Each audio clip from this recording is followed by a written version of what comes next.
Pozdrav svima! Moje je ime Ana Cipriš i bivša sam učenica Srednje škole Zlatar gdje sam pohađala opću gimnaziju. Nakon što sam završila srednju školu, upisala sam istraživački smjer fizike na Prirodoslovno-matematičkom fakultetu u Zagrebu. A potom, nakon što sam tamo diplomirala, odlučila sam se i za doktorski studij fizike. Doktorski studij fizike upisala sam u Francuskoj, u gradu Nici, i tamo već 3. godinu radim na Institutu za fiziku u laboratoriju hladnih atoma Rubidija.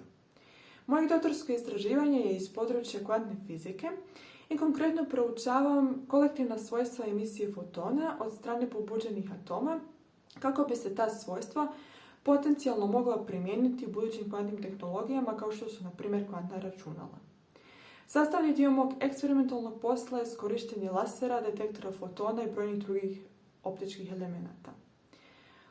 Također, osim eksperimentalnog istraživanja, tu je i numerički dio posla. Dakle, koristim neke programske jezike za izradu simulacija kako bih potvrdila svoje eksperimentalne rezultate.